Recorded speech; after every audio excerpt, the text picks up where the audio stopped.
¿Quién hacía así, se acuerdan? Muy bien. No podía esperar menos, gracias Miguel. Siempre ahí tirando el salvavidas. Qué bueno verlos. Hoy día vine porque me tocaba la escuela, no.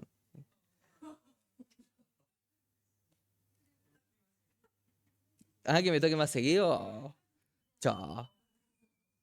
Está bien. ¿Con vos venían? Sí, pues sí. Mientras tanto que entramos así en rompiendo un poquito el hielo, saquen sus Biblias, por favor. No, no. Eh, pero tranquila, Jenny, tranquila. Los niños también deberían sacar sus Biblias, ¿no? Ah, ya. Vamos a dar inicio entonces a la escuela del día de hoy. Vamos a partir orando. ¿De acuerdo? Ya.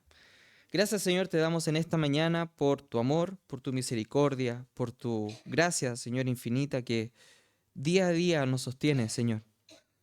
Gracias porque nos permites estar aquí en tu templo, reunidos como iglesia, Señor, en un solo espíritu, en tu espíritu, en comunión, Señor amado. Y te agradecemos por eso, porque considerando cómo están los tiempos, Señor, el poder venir libremente y juntarnos y compartir y aprender y alabar tu nombre, Señor, es verdaderamente una bendición. Gracias, Señor, porque podemos abrir las Biblias, porque vamos a poder aprender, podemos escuchar tu palabra, Señor. Y también gracias porque nos has permitido conocer la verdad y no estar a lo mejor en un lugar donde podamos ser llevados al error y peor aún, creer que somos tus hijos siendo que no lo somos. Gracias por todas estas misericordias, Señor. Guarda a los que vienen a camino y los que no han de venir. Pon en sus corazones ese deseo, Señor, de, de no decaer y buscarte ante todo.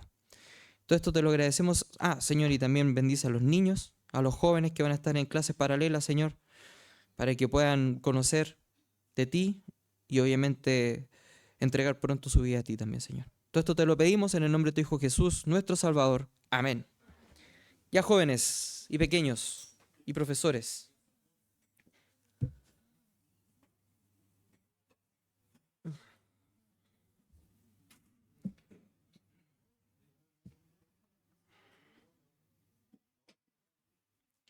Bien, vamos a partir con la clase del día de hoy.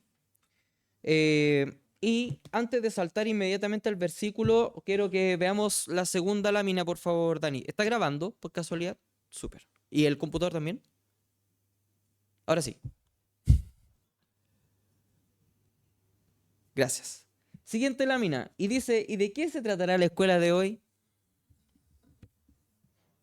Ya, lean ese texto. ¿No lo leen? Ya, yo se lo leo entonces. Dice así. Cuando se levantare en medio de ti profeta o soñador, o soñador de sueños, y te anunciare señal o prodigios, y si se cumpliera la señal o prodigio de él que él te anunció, diciendo, vamos en pos de dioses ajenos, que no conocisteis, y sirvámosles, no darás oído a las palabras de tal profeta, ni al tal soñador de sueños, porque Jehová vuestro Dios os está probando, para saber si amáis a Jehová vuestro Dios con todo vuestro corazón y con toda vuestra alma. Entonces, teniendo ese versículo inicial, ¿de qué vamos a ver la escuela o de qué se va a tratar la escuela de hoy? Ya, de sueños, no necesariamente. Pruebas, confrontación puede ser, falsos profetas o falsos maestros también, ¿no? Falsa información y va más bien por donde lo está abordando nuestro querido hermano Juan Carlos. Next, por favor. Y el día de hoy vamos a ver esto. Cuando Jesús confronta a los escribas, ¿ya? Bueno, esa es una imagen, un dibujo que me tomó un poco tiempo hacer. Escribas en los tiempos de Jesús, ya eso más o menos como se veían en esos tiempos, ¿ya? Así que los voy a invitar inmediatamente que vayan a sus Biblias y vamos a leer donde dejó Flavio la semana pasada, que es Lucas 20, versículos 45 al 47.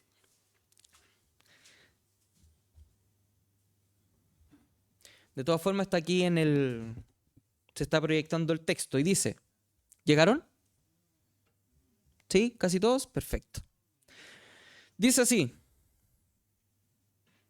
y oyéndole todo el pueblo, dijo a sus discípulos: guardaos de los escribas, que gustan de andar con ropas largas y aman las salutaciones en las plazas, y las primeras sillas en las sinagogas, y los primeros asientos en las cenas, que devoran las casas de las viudas, y por pretexto hacen largas oraciones.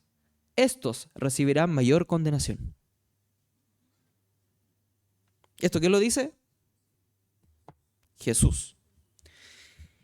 Lo dice Jesús. Bueno, y antes de entrar en el análisis, Flavio la semana pasada hizo una pequeña mención y me quedó gustando bastante cuando explicó respecto de los saduceos. ¿Se acuerdan?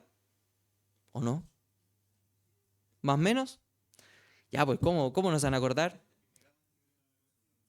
A ver, ¿cómo? Los que negaban que había resurrección, ¿y esto por qué era?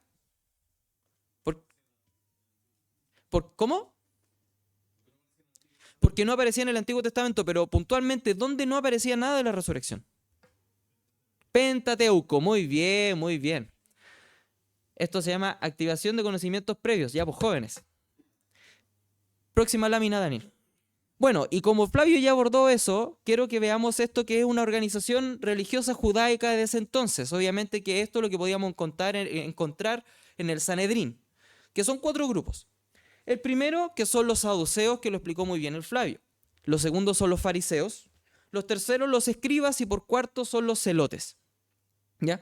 Estos son 4 grupos, obviamente todos de la misma sociedad, que estaban incrustados o que pertenecían, no todos obviamente, sino que representantes de estos grupos estaban en el Sanedrín. ¿Qué es el Sanedrín? Un concilio compuesto por ¿cuántas personas? 71 personas, ¿ya?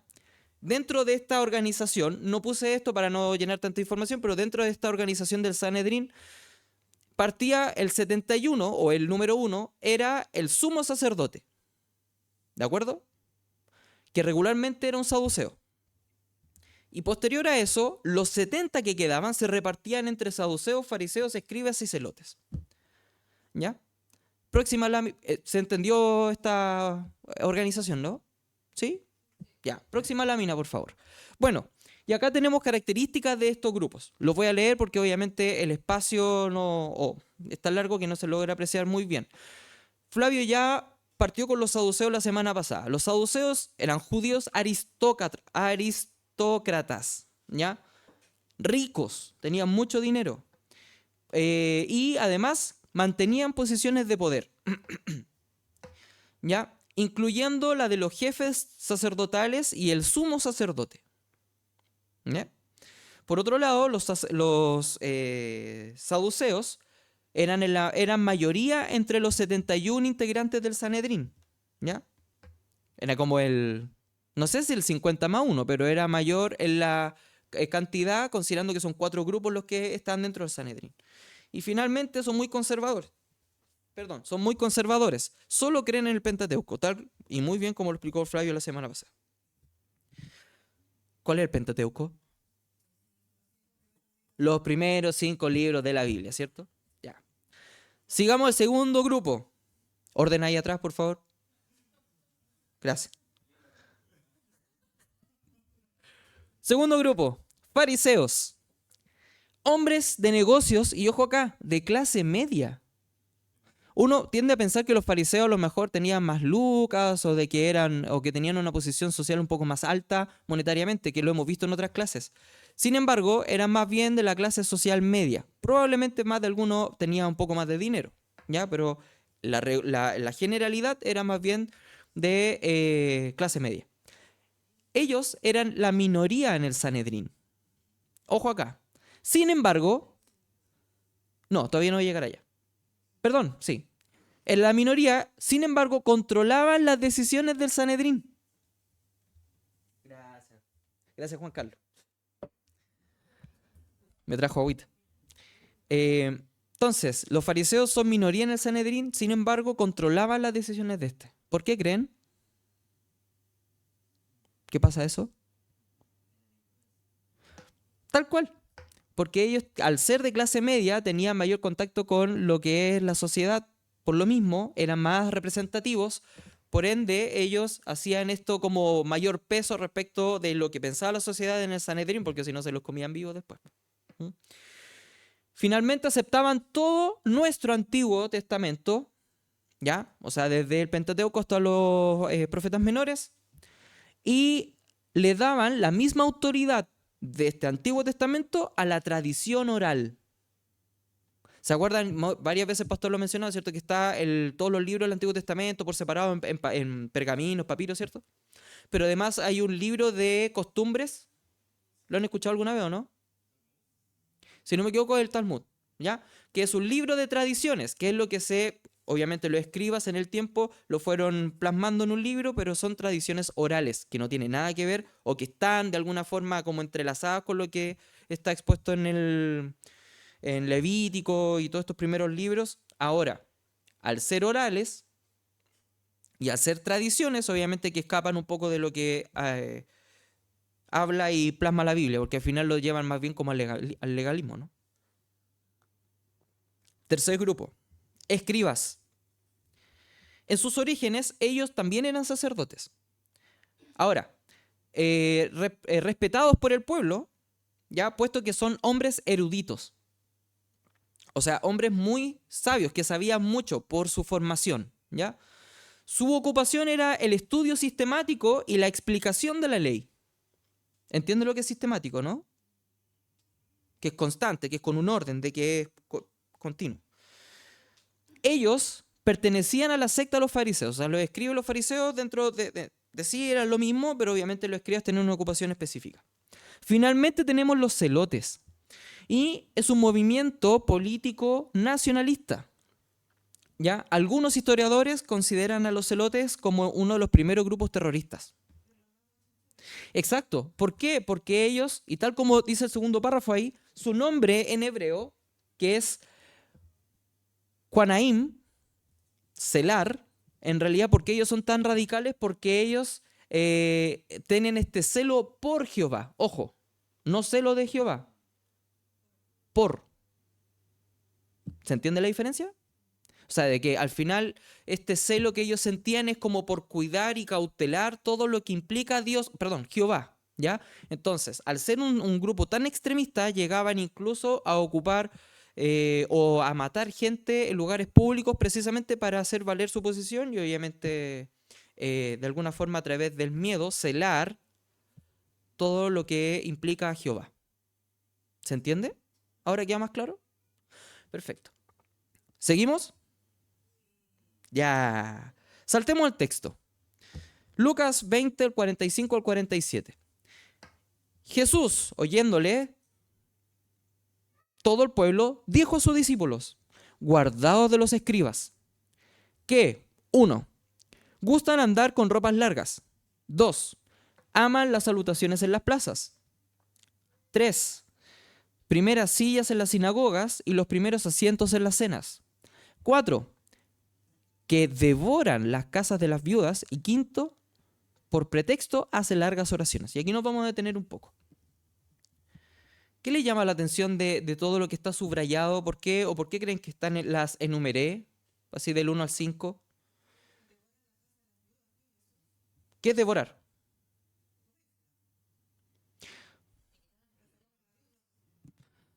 A lo que apunta de comerse, perdón, devorar las casas de las viudas, es casi literal. O sea, el verbo devorar aquí es precisamente ir a la casa de la viuda y aprovecharse de todo lo que ellos podían tener ahí.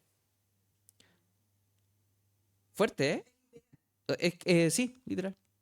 O sea, literal no pueden devorarse las casas, pero es el devorar, literalmente, sí.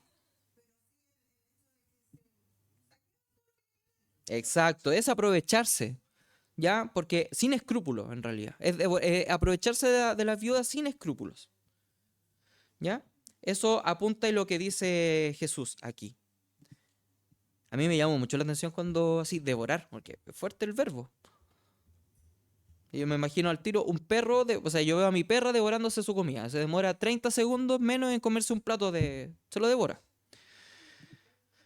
Eh, ¿Mm? Es testigo la Jenny. Ya, pues. ¿Por qué ahora creen de que están individualizadas del 1 al 5?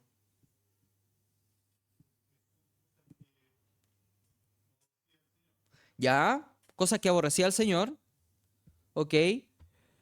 Pero dice al comienzo guardado de los escribas. ¿Qué podemos entender cuando dice guardado de, o guárdate, o cuídate? Cuídense. Cuídense de los escribas que, uno, le gusta andar, o sea, aquí empieza no a ejemplificar, sino que a demostrar empíricamente qué cosas hacen los escribas. ¿Ya?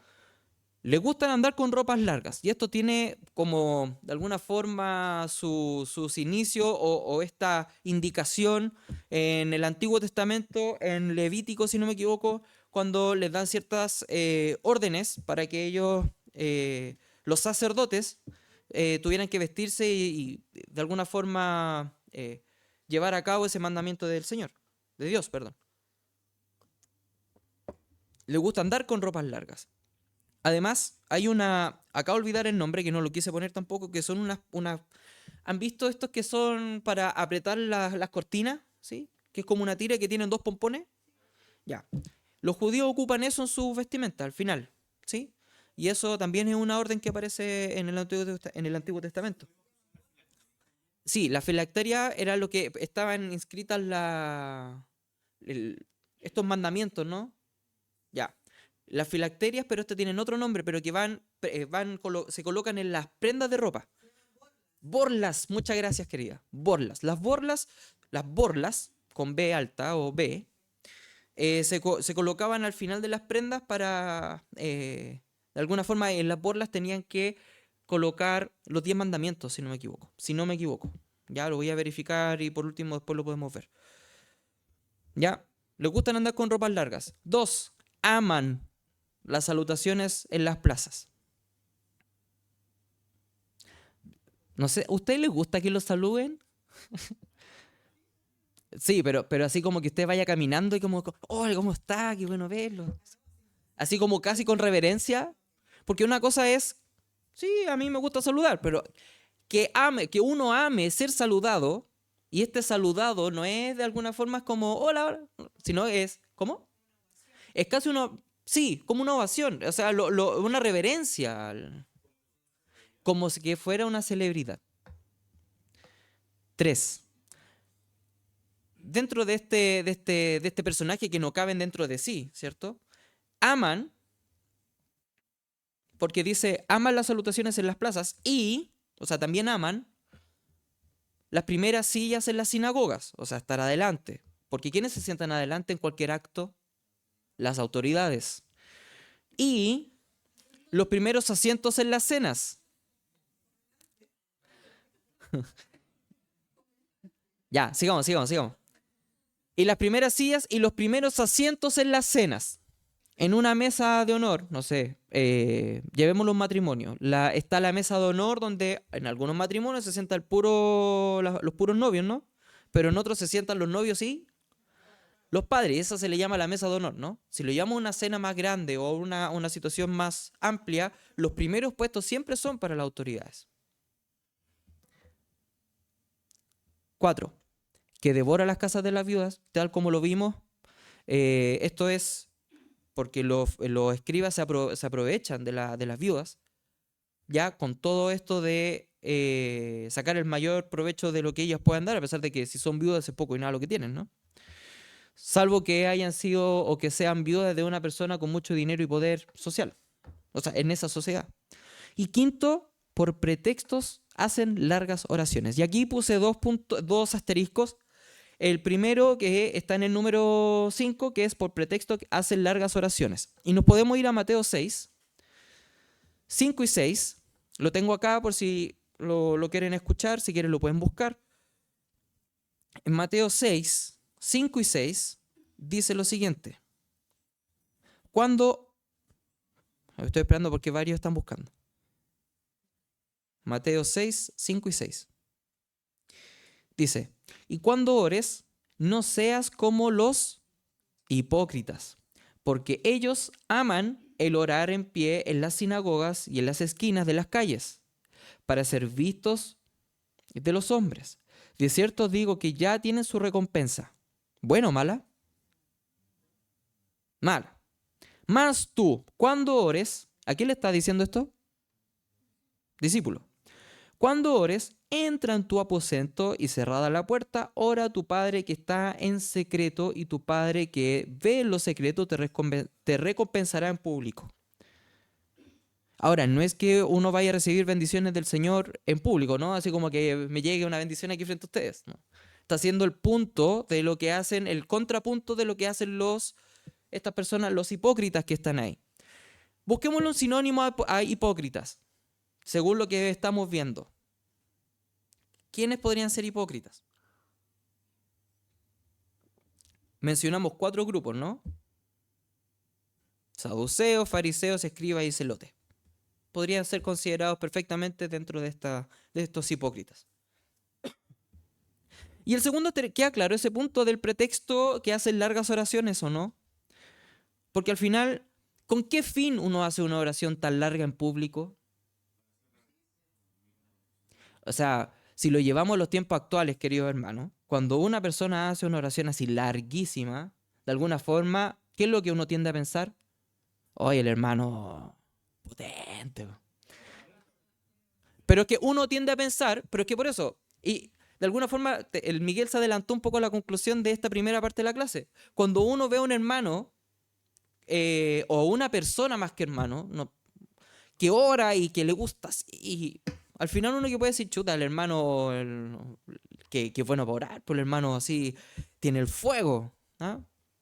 O porque en realidad de alguna forma quiere ostentar. Que no voy a decir que todos lo hacen de esa forma, pero puede que más de alguno así sea. Y el segundo asterisco, cuando dice, estos recibirán mayor condenación, que lo vimos hace poquito, en Mateo 18:6, no lo busquen, dice así, y cualquiera que haga tropezar a alguno de estos pequeños que cree en mí, mejor le fuera que se le colgase al cuello una piedra de molino de asno y que se hundiese en lo profundo del mar. Categórico Jesús, ¿no? Categórico. Además, a esto debemos agregarle que a quién estaban, por ejemplo, cuando dicen devora las casas las viudas. O sea, recordemos que lo vimos en par de clases pasadas, que las viudas eran los viudas y los huérfanos son las personas más vulnerables y que la ley manda a cuidarlos y a ser sostenidos, ¿o no? Y estos mismos que, supuestamente, los escribas que se dedican al estudio sistemático y a, como lo vimos acá, a la explicación de la ley, al final, ¿qué es lo que estaban haciendo? Manipulando la ley y dejando todo de lado. ¿Por qué? Por tradiciones o por una manipulación de la ley. Para beneficio propio. Tal cual. Próxima lámina, querido Daniel. Entonces, me queda la siguiente pregunta porque la clase es como bien, pum, directo al grano. Ahora, ¿quiénes podrían ser los escribas de nuestro tiempo? Oye, aquí no se asusten con lo que les voy a mostrar, ¿ah? Próxima lámina, querido Daniel.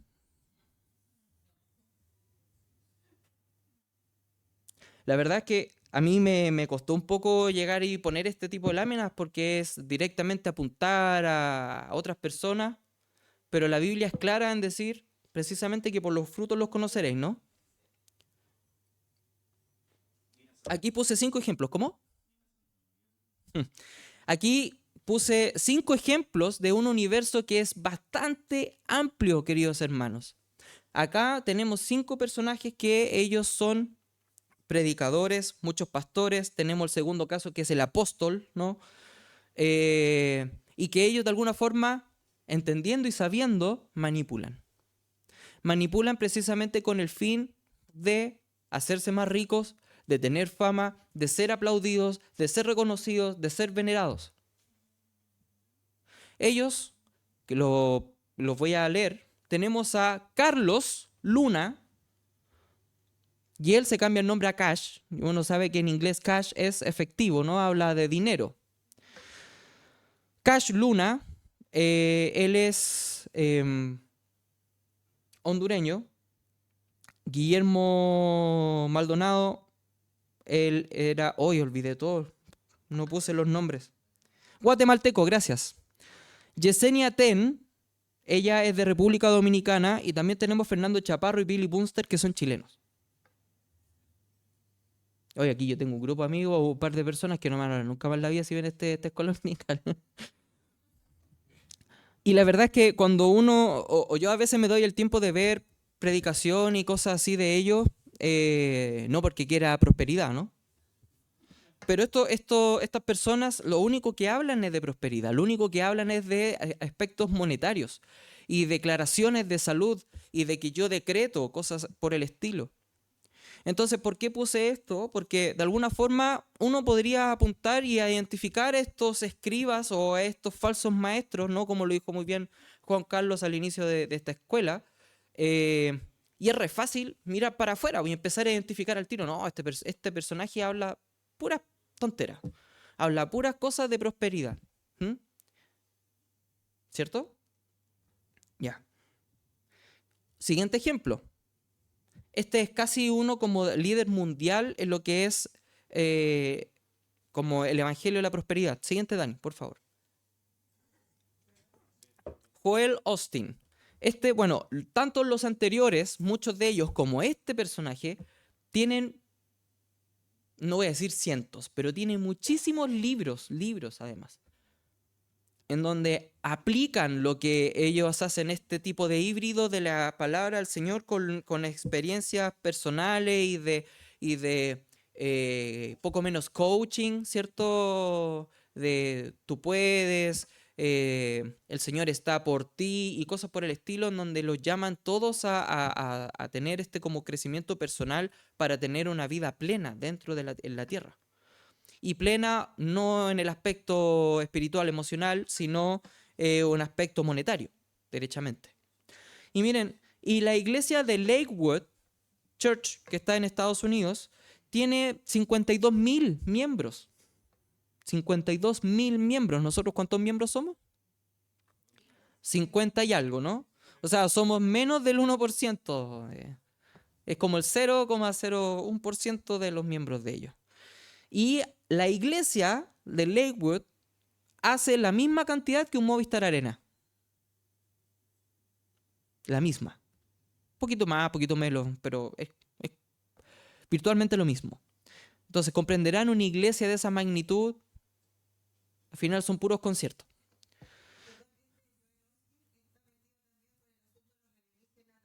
No, sí, está. Es que por eso, porque. ¿Y cuál es el problema de que este tipo, y tal como le leímos hace momentos atrás, al final, ellos ya tienen su condenación? ¿O no? Pero quiero que hagamos un último ejercicio antes de cerrar esta primera parte. Saquen todos sus teléfonos, por favor. No, no. Ya, ¿todos tienen su teléfono? Abran la cámara. No, abran la cámara, abran la cámara. Sigan instrucciones, jóvenes. Abran la cámara, ¿ya? Cámara frontal. ¿Se están viendo, no? Ojo. Entonces, ¿por qué este ejercicio de verse uno mismo? Porque no les iba a pedir ayer o ayer durante el día, hermano, lleven un espejo si tenemos este aparato. Cierren los teléfonos. ¿Qué les quiero decir con esto? De que muchas veces uno puede entrar precisamente, y es re fácil, insisto, en identificar a los que son malos maestros afuera. Pero ¿qué pasa con uno?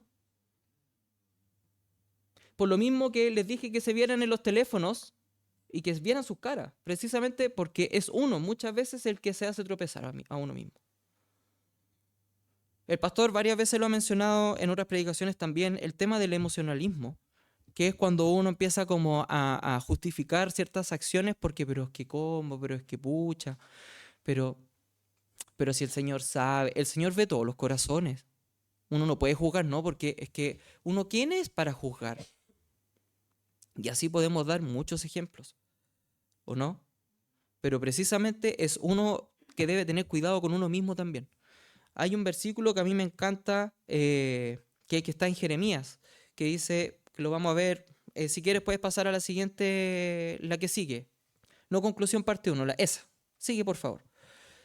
Jeremías 17, 9 y 10 dice, engañoso es el corazón más que todas las cosas y perverso. ¿Quién lo conocerá? Yo, Jehová, que escudriño la mente, que pruebo el corazón, para dar a cada uno según su camino, según el fruto de sus obras. Ojo, porque de repente la emocionalidad nos hace desviarnos completamente de lo que el Señor quiere de cada uno de nosotros, ¿o no? También tenemos otros 2 versículos. Proverbios 4:23, sobre toda cosa guardada, guarda tu corazón, porque de él mana la vida. Y si tuviéramos que a lo mejor ocupar un versículo que encierra lo que estuvimos viendo de los falsos maestros, en este caso guardarnos de los escribas. Mateo 23:15, ay de vosotros, escribas y fariseos hipócritas, porque recorréis mar y tierra para ser un prosélito. Y una vez hecho, le hacéis 2 veces más hijo del infierno que de vosotros. ¿Qué es un prosélito?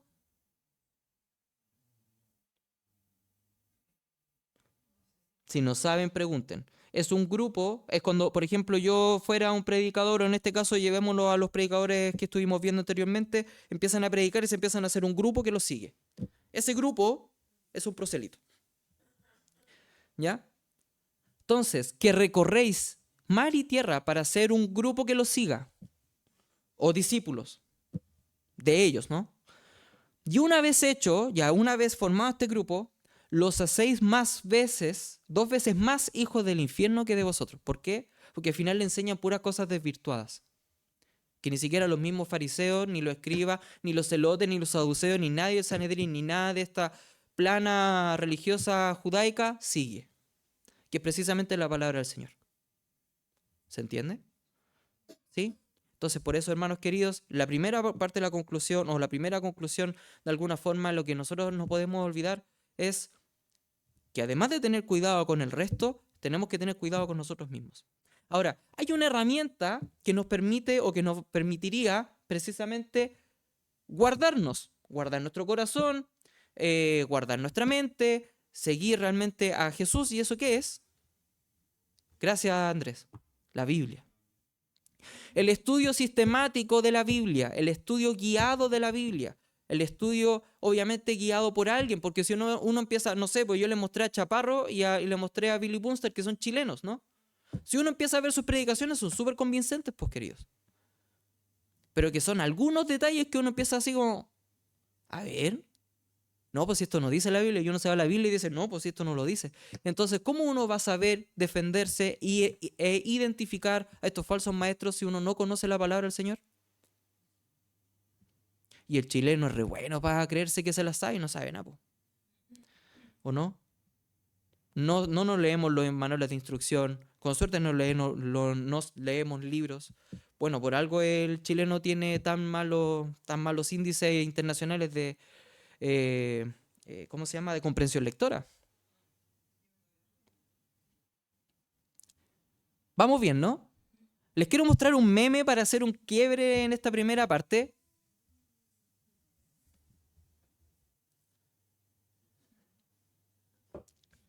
Bueno, dice, Señor, danos revelación, visión y profecía. Y de arriba gritan, lea la Biblia. Buena. Yo estaba viendo así, pum, y me apareció de repente y dije, gracias, Señor, lo voy a poner mañana. Siguiente. ¿Continuamos? Ya. Lucas 21. Como dice ahí, no es la cantidad, sino... Y uno con la foto ya más o menos sabe para dónde va la escuela de hoy. O sea, la segunda parte de la escuela. Sigue, Dani, por favor. Dice así, Lucas 21 del 1 al 4. Levantando los ojos, ojo, esto es una continuidad, ¿ya? No es al día siguiente, no, estaba en el mismo contexto, en el mismo lugar. Día miércoles de la última semana de Jesús. ¿Ya? Recuerden que él ya entró a Jerusalén, está en el templo. Ya. Lucas 21, el 1 al 4, dice, levantando los ojos, vio a los ricos que echaban sus ofrendas en el arca de las ofrendas. Vio también a una viuda muy pobre que echaba allí 2 blancas. Y dijo, en verdad os digo, que esta viuda pobre echó más que todos, porque todos aquellos echaron para las ofrendas de Dios lo que les sobra, mas esta de su pobreza echó todo el sustento que tenía. Y tal como lo dijo el Flavio, estos 2 pasajes, ¿dónde más se vieron? ¿En qué libro? ¿En qué evangelio?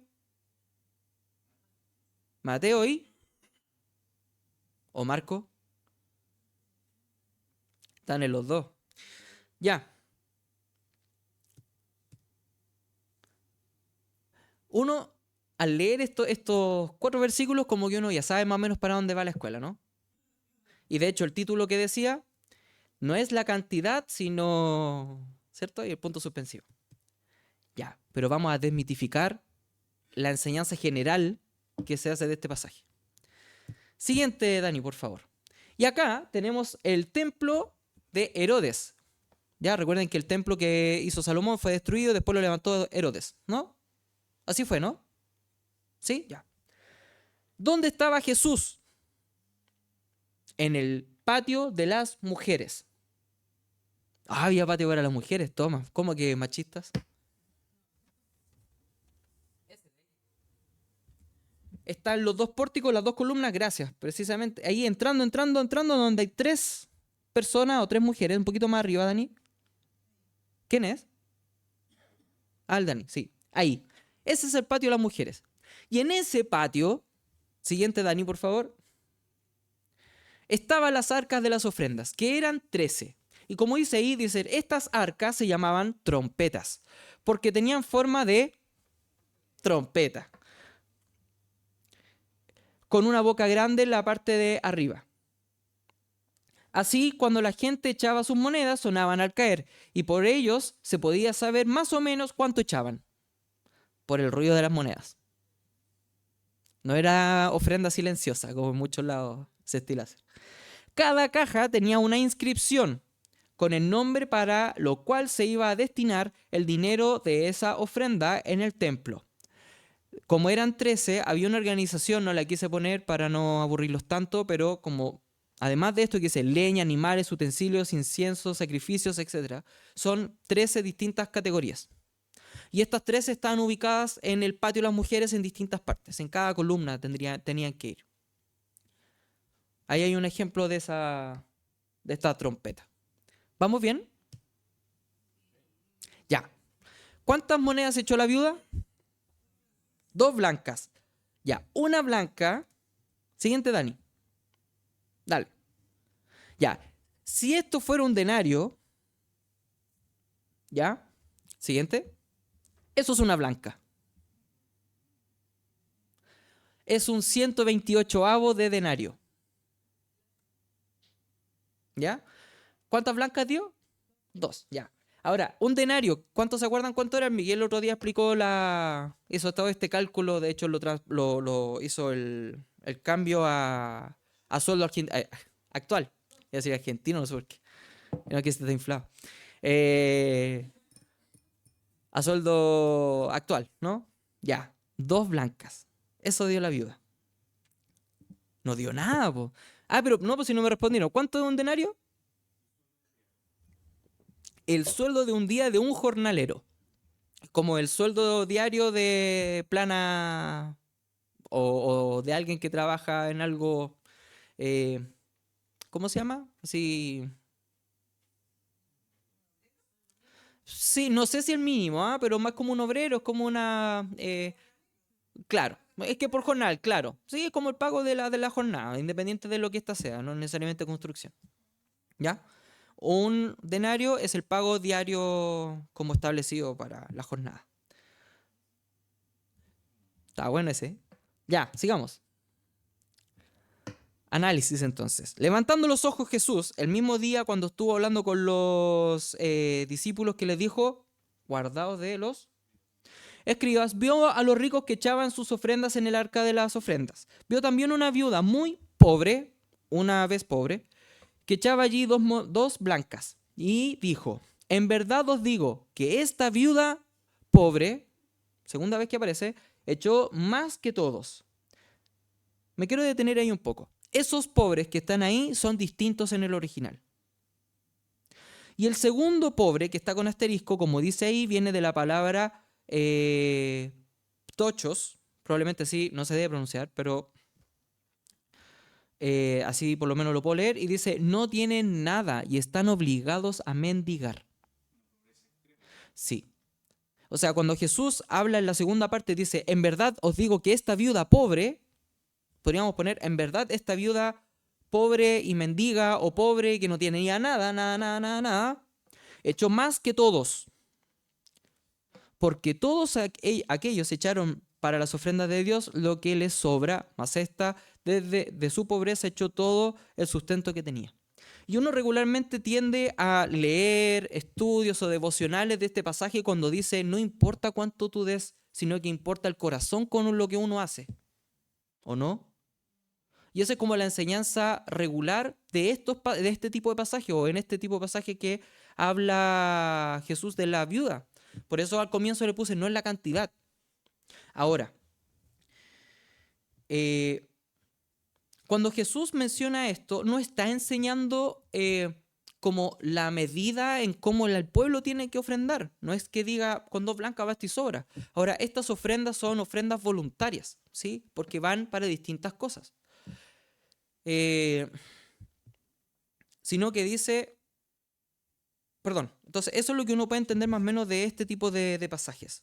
Sin embargo, entendamos de dónde viene este contexto. Jesús estaba diciéndole cuidado de los escribas, ¿no? Y luego salta esto y no es casualidad. Estaban en el mismo lugar, en el mismo templo, en el mismo patio las mujeres, cuando eso le dice de los escribas y además a lo lejos ve este grupo que está ofrendando. Entonces Jesús de alguna forma está haciendo ver también a los discípulos precisamente que lo que está haciendo la pobre viuda es una acción determinada y enseñada por estos mismos escribas. En donde ella, no teniendo nada, llega y ofrenda lo que no tiene, o lo que a lo mejor le servía para el sustento diario. ¿A raíz de qué a lo mejor? ¿A raíz del miedo? ¿A raíz de por cumplir con una norma, con una enseñanza? ¿Se entiende la diferencia? No sé si logro ser claro en esto.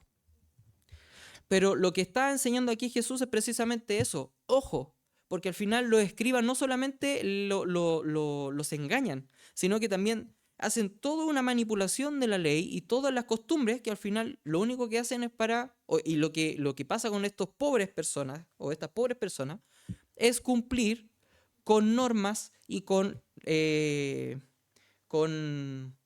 reglas, gracias, impuestas por estos personajes.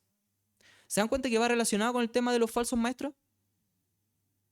Que uno tiende a pensar, precisamente, no importa con el corazón que lo das, sino que importa el cómo.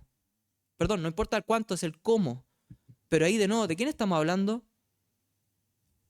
De nosotros, ¿no? Sé que me quedan pocos minutos. Salta por favor a la siguiente, Dani. La siguiente. Se los voy a leer yo. Johann Tatzel. ¿Quién es? Un vendedor muy exitoso de indulgencias. ¿Conoce las indulgencias? ¿De dónde vienen? Ya, Iglesia Católica. Ya. Y las indulgencias tenían algo muy, muy concreto, una acción muy concreta que era, de alguna forma, la voy a leer mejor, ¿ya? Dice, un vendedor muy exitoso de indulgencias fue al fraile dominico Johann Tetzel. En el otoño del 1517, Tetzel comenzó a vender indulgencias en Alemania, recaudando dinero para ayudar a construir la Capilla Sixtina y la Basílica de San Pedro. Quiero hacer un pequeño paréntesis. Recaudando dinero para ayudar a construir. Estas 13 arcas de ofrenda, al ser voluntarias, era precisamente para ir en ayuda de distintas cosas. ¿Se entiende más o menos el paralelo? Bien. El historiador James M. Kittleson describe un típico argumento de ventas de Tetzel. Esto es lo que Tetzel ocupaba regularmente para vender indulgencias. ¿No oyen las voces de tus familiares muertos y otros clamándote y diciéndote: ten piedad de nosotros, porque estamos en horrible castigo y tormento, del que puede redimirnos por una miseria? ¿Y no lo harás? Finalmente venía el llamado: no recibirás entonces por un cuarto de florín estas cartas de indulgencia por medio de las cuales podrás conducir de manera firme y segura a un alma divina e inmortal a la patria del paraíso. Un cofre de dinero, una provisión de indulgencias en blanco, una balanza para asegurarse de que las monedas de las personas fueran buenas, y todos los escribanos estaban dispuestos y en sus lugares. Entonces venía la última exhortación de Tetzel: cuando el dinero en la caja suena, el alma al cielo vuela. Las transacciones terminan rápidamente. Pronto la comitiva estaba en camino a la siguiente ciudad.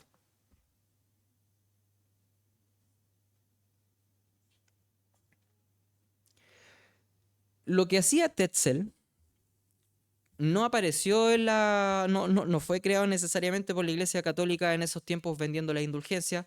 Recordemos que estas almas que él menciona ahí, que están porque estamos en horrible castigo y tormento, es porque estaban en el purgatorio. Y que al comprar estas indulgencias, al final era como: Dios, ahora tiene el permiso para que te lo lleves al cielo.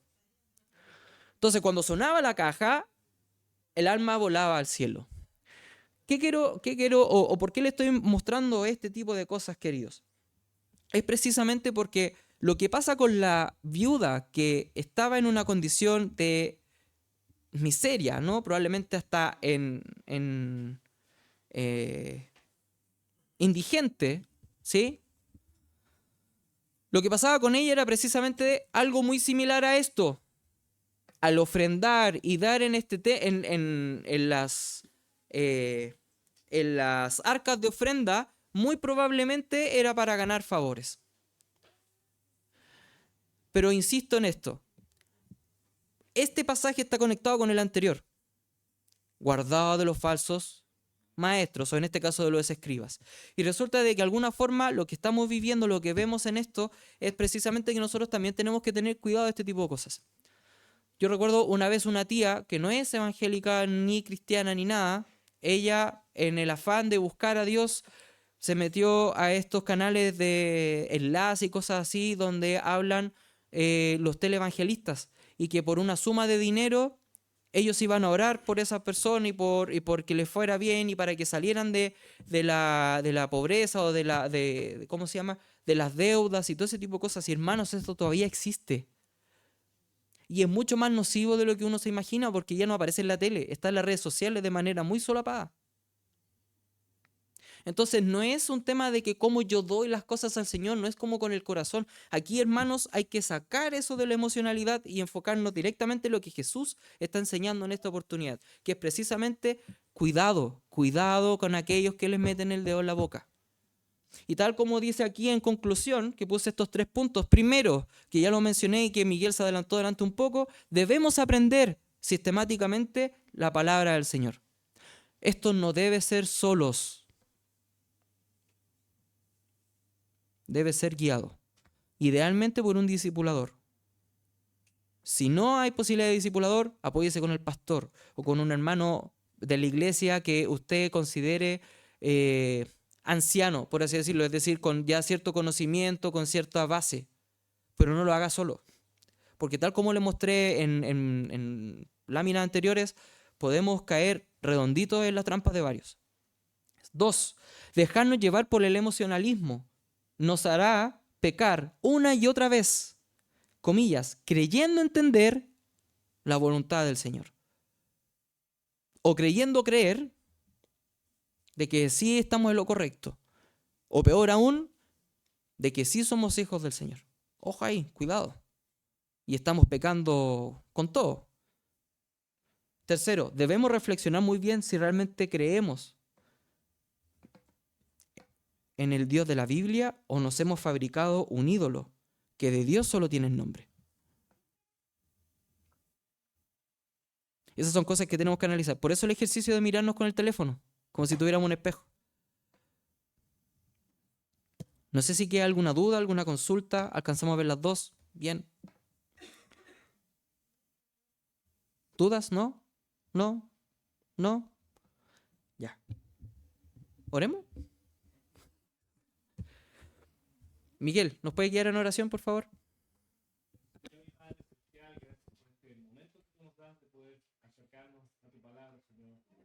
Primero, queremos agradecer por quien eres, Señor, por tus bondades, por tu misericordia, porque tenemos un lugar donde congregarnos también, porque has puesto personas que nos pueden instruir sobre tu palabra, Señor. Te pedimos perdón si a lo mejor hay algo en nuestros corazones que te desagrada, si hemos pecado, cualquier cosa, Señor, que no te glorifique, ayúdanos también a volver al camino, Señor. Y te pedimos que justamente no seamos hipócritas, que nos ayuden a tener un genuino arrepentimiento, buscarte a ti y no las recompensas asociadas a eso o al que dirán, Señor. Ayúdanos con un corazón sincero a buscarte, Señor, y a dejarnos moldear por tu palabra. Gracias por todo lo que nos enseñas, gracias también por los niños, por los jóvenes que estudiaron, que tuvieron también su clase, porque seguramente tú les hablaste también, Señor. Gracias por todos los maestros. Te agradecemos por todas las cosas, Señor. En el nombre de tu Hijo, Señor Jesús. Amén. Ya, queridos hermanos, al desayuno.